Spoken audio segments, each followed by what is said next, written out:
आप लोगों को सेंसिटाइज करने के लिए आए हैं, आप लोगों को बताने के अपने सोशली रिस्पॉन्सिबल बनाने के लिए आए हैं, तो बता देते हैं कि मैं एज अ सोशल वर्कर क्या करता हूँ, वो भी 2 मिनट का इंट्रोडक्शन है ना। मेरी एक ऑर्गेनाइजेशन है युवा वॉलंटियर्स। क्या है? युवा वॉलंटियर्स एक ऑर्गेनाइजेशन है। हम लोग ऐसे स्टूडेंट्स के साथ जाके इंटरैक्ट करते हैं, डिफरेंट स्कूल्स में हम लोग जाते हैं, स्टूडेंट्स को समझते हैं कि वो सोसाइटी के लिए कितना सेंसिटिव है या सोशली रिस्पॉन्सिबल है। ठीक है, कई बार हम बहुत सारी प्लेज लेते हैं, बहुत अच्छी प्लेजेस लेते हैं। बात समझ आ रही है आपको?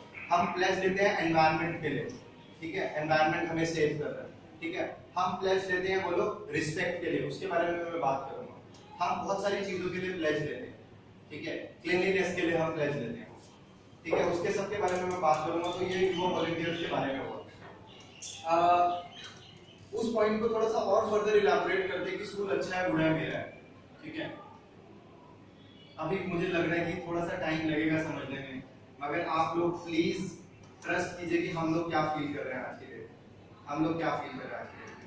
मैं अपना एटीट्यूड बताता हूँ। सबसे पहले मैं अपनी लाइफ से स्टार्ट करता हूँ कि मैं कितना इनसेंसिटिव था, या मैं इनकंसिडरेट बिहेवियर, वोकैबुलरी इंग्लिश भी इंप्रूव हो जाएगी, इनकंसिडरेट बिहेवियर, इनकंसिडरेट बिहेवियर था, ठीक है, इनकंसिडरेट, उदासीन, इंडिफरेंट एटीट्यूड। जो हो रहा है मुझे क्या मतलब, इससे आपको परेशान नहीं होना है, आप गलत इंसान नहीं हो अगर ऐसा फीलिंग है।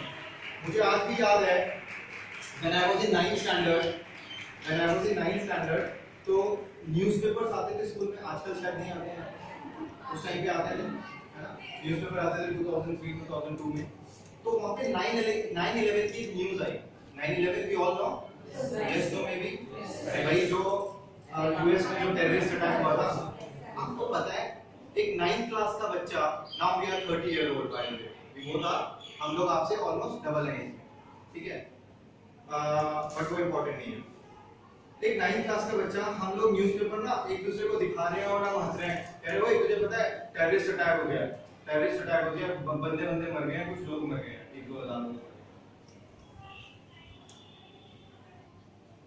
आज मुझे दुख भी होता है अपने ऊपर, मुझे शर्म भी आई अपने ऊपर कि वो क्या बचपन था, मतलब किसी की लाइफ गई है और हम इतना सेंसिटिव भी नहीं।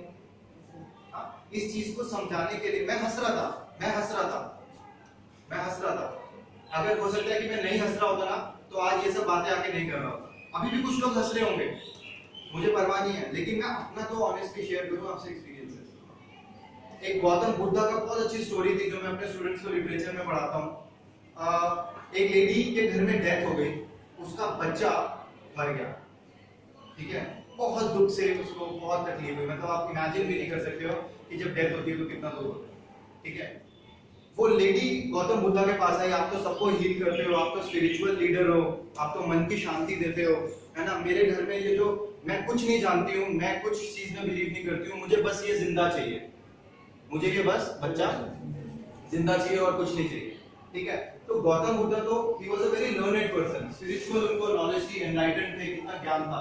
उन्होंने क्या किया, उन्होंने बोला अगर मैं इसको यही सब बातें बोलूंगा ना, अरे कोई बात नहीं, सब ठीक हो जाएगा, टाइम के साथ ठीक हो जाएगा, अगर धीरज बनाऊंगा। गौतम बुद्धा को लगा, ये पता है स्टोरी आपको, ब्यूटीफुल, आप सुनते जाइए, बाकी लोगों को नहीं पता, ठीक है। उनको लगा कि यार अगर मैं धीरज ऐसे बनाऊंगा तो ये तो सभी कर रहे हैं, उस लेडी के फैमिली वाले भी तो यही बोल रहे हैं कि टाइम के साथ ठीक हो जाएगा, टाइम के साथ ठीक हो जाएगा करके।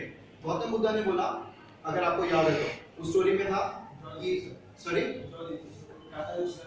एग्जैक्टली 1 मिनट, आपने वहां पे आंसर दिया ना, वेरी नाइस। उन्होंने कुछ ग्रेन्स दिए, जॉ बोलो आप कुछ भी बोलो, उन्होंने बोला उस घर में जाओ जहां पर कोई ना मरे।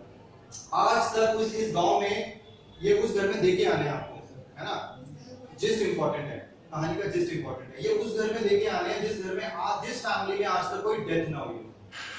अब लेडी इमोशनल थी उस टाइम पे, उसने लिए वो जॉब, उसने बोला मैं जिंदा कर दूंगा। गौतम बुद्ध ने बोला, उन्होंने बोला मैं जिंदा कर दूंगा, जिस घर में आज तक डेथ ना हुई हो वहां चले जाओ, ठीक है। तो वो लेडी गई, गांव का एक एक दरवाजा खटखटाया, गांव के एक एक घर गई, कोई ऐसी फैमिली नहीं मिली जहां पर आज तक डेथ ना हुई हो।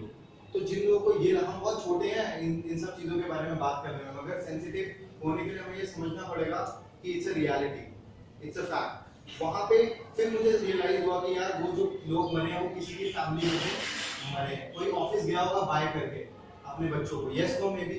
अरे बोलो ना। कोई ऑफिस गया होगा बाय करके, यस। सेम हमारी फैमिली के साथ है, सेम हमारे घर के साथ है, ठीक है। तो ये तो हो गया उस लेवल पे कि गाइस पता क्या है, इसमें मैं आपको ना ब्लेम नहीं करूंगा। जब हम लोग अभी सब लोग टीनेजर्स हैं, जब हम लोग टीनेजर्स होते हैं ना, या as a human being when we are born, हम लोग ईगो, जेलस, एंगर, ये सब बाय डिफॉल्ट लेके आते हैं। Yes no may be?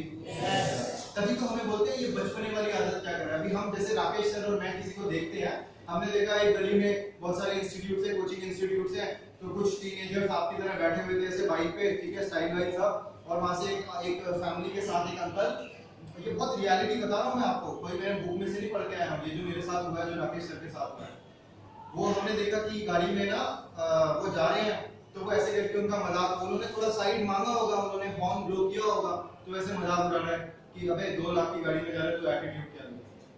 वो टीनेजर ऐसे, वो टीनेजर ऐसे, मैंने उसको देखा, मैंने स्माइल पास की। क्या बताने की कोशिश कर रहा हूँ? ईगो। क्या बताने की कोशिश कर रहा हूँ? बोलो। ईगो। हमारे अंदर एक बड़ा अजीब ईगो होता है इस एज पे भी, और जब से हम एज ए ह्यूमन पैदा होते हैं, जैसे जैसे आप उसको 100% खत्म नहीं कर सकते। यहाँ पे मैं आज आपसे बातें करने आऊँ ना, मैं बहुत बड़ी बड़ी बातें नहीं करूंगा, मैं ये भी बोलूंगा कि मैंने ईगो अपना 100% खत्म कर दिया है, मुझे गुस्सा बिल्कुल भी नहीं आता है, मैं जेलस होता ही नहीं हूँ, ऐसे नहीं बोलूंगा, लेकिन इसकी ना इंटेंसिटी कम होती जाती है। क्या होती जाती है? इंटेंसिटी। समझते हो आप माय फ्रेंड? उग्रता, मतलब उसकी इंटेंसिटी सब जानते ही हैं कैसे यार, इतना तो इंग्लिश पता ही है। हाँ, उसकी वो इंटेंसिटी कम होती जाती है जब आप इन बातों को समझने लग जाते हो। आज आपका पहला दिन है इन बातों को समझने का कि हम इन चीजों को कैसे कंट्रोल करें। कुछ लोग तो मुझे सुनने के लिए तैयार नहीं होंगे, हो सकता है। कई स्कूल्स में बच्चे मिलते हैं, वो बहुत ध्यान से सुनते हैं, उनको बात छू जाती है, ठीक है, ह्यूमैनिटी की। कुछ लोग नहीं सुनते हैं, सोशल रिस्पॉन्सिबल बनना, ठीक है। वापिस मैं अपने टॉपिक पे आता हूँ गाइस, वापिस मुझे अपने टॉपिक